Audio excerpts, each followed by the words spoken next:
Est-ce que tu savais que ton passeport que tu as peut être un motif de refus à ton visa étudiant pour la France? Bienvenue dans cette vidéo. Aujourd'hui, on va parler du passeport pour pouvoir déposer ton visa. Parce qu'il y a des étudiants qui ne prennent pas certains aspects en compte et ça peut vraiment vous poser un grand problème. Donc, c'est parti.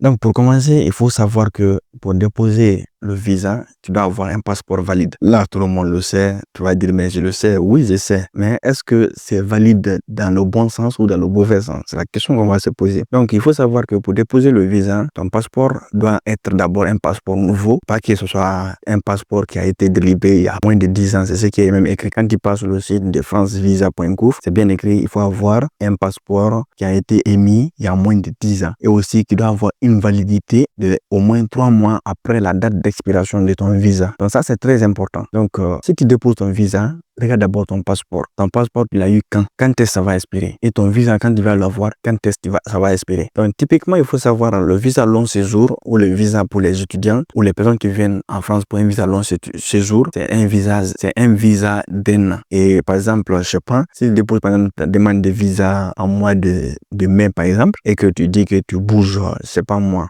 ta date de départ, c'est par exemple en mois de juin, il faut savoir que tu auras un an ton visa va faire un an et en juin qui va suivre, ça va expirer. Donc, il faut savoir, si je le dépose en août encore, août qui va suivre, ça va expirer. Si ça mai, si tu as déposé en mai, tu as bougé en mai, il faut savoir que mai qui va venir, ça va expirer. Donc, dans ces cas, il faut faire attention à un élément très important. Par exemple, je vais prendre un exemple très simple et un exemple lié à la Guinée parce que c'est le passeport guinéen, je connais et c'est ce que j'ai. Maintenant, si toi, tu as un autre passeport, il faut voir si c'est un peu pareil, comme ça, tu vas prendre ça en compte. Par exemple, en Guinée, il y a deux types de passeports. Toujours des passeports ordinaires, pas passeport diplomatique. Mais dans les passeports ordinaires, il y a deux types. Le premier, c'est tout ce qui est passeport de 5 ans. Le deuxième, c'est tout ce qui est passeport de 10 ans. Donc, c'est très important de connaître ça. Idéalement, il faut prendre le passeport de 10 ans, mais ça dépend parce que les frais, c'est pas pareil. Donc, des fois, en gros, ça dépend du besoin. D'autres prennent passeport de 5 ans. Moi, j'ai un passeport de 5 ans. Donc, supposons que tu as eu ton passeport de 5 ans là en 2023 ou par exemple en 2022. Donc, 2022-2025, ça te fait déjà 3 ans. Donc, toi, si tu vas déposer ton visa là, tu n'as aucun problème. Pour quelqu'un qui a eu son passeport en 2021 par exemple, 2021-2025, ça te fait 4 ans, non? Donc, maintenant, 2026, ça va faire 5 ans. Et toi, tu déposes ton visa ici avec un passeport qui va expirer en 2026, mais en septembre ou par exemple en octobre. Et toi, tu as eu ton visa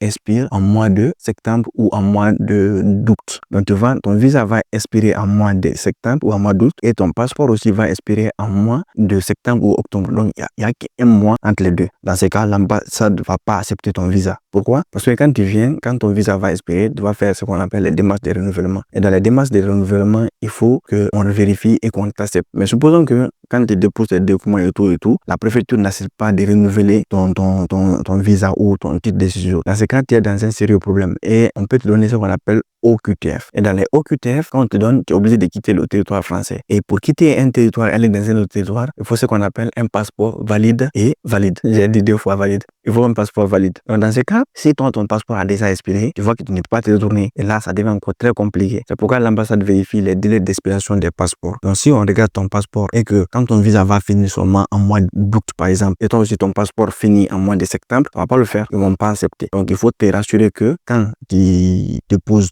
ta demande et tout, quand tu vas avoir ton visa long séjour de 1 an, quand ça va expirer, il y a 3 mois au moins avant que ton passeport n'expire. J'espère que vraiment, avec les exemples là, tu as bien compris parce que c'est très important de prendre ça en compte. Donc, quand tu déposes, par exemple, tu as ton visa en mois d'août, il faut savoir que ton visa va expirer août prochain. Donc, d'ici août prochain, il faut que ton passeport à toi aussi n'expire pas directement après août seulement 1 mois ou 2 mois. Non, ça doit durer. Donc, pour quelqu'un qui a un passeport de 5 ans, il a eu ça en 2023, il n'a pas à s'inquiéter. 2024, il n'a pas à s'inquiéter. 2025, il n'a pas de quoi s'inquiéter. Mais pour quelqu'un qui a eu son passeport depuis 2020, il faut savoir que c'est compliqué. Ça peut être vraiment compliqué pour toi. Donc, conseil dans cette vidéo, il faut vérifier ça. Et si tu sais que ton passeport arrive bientôt à expiration, va voir ton espace de fabrication des passeports dans ton pays et explique-les ta situation. Si on peut écraser le passeport et faire un nouveau, tu le fais parce que tout ça, ce sont des possibilités qui peuvent arriver. Donc, c'est très important de faire ça et ça peut vraiment te porter préjudice et ça peut vraiment faire que tu aies un motif de refus au visa. Donc, ne vous inquiétez pas, je vais vous expliquer bientôt les 7 motifs de refus au visa et comme ça, en fonction de ça, tu peux savoir comment faire pour éviter comment faire pour éviter et qu'est-ce qu'il faut prendre en compte, qu'est-ce qu'il ne faut pas prendre en compte. C'est très important. Et j'espère que même la vidéo là vous a plu et ça vous a vraiment été utile. Si c'est le cas, n'hésitez vraiment pas à vous abonner, à me laisser de gros pouces bleus et à partager la vidéo à vos amis qui ont fait Campus France et tout ça. Et moi, je vais vous souhaiter une très bonne chance et on va se dire à très bientôt pour de nouvelles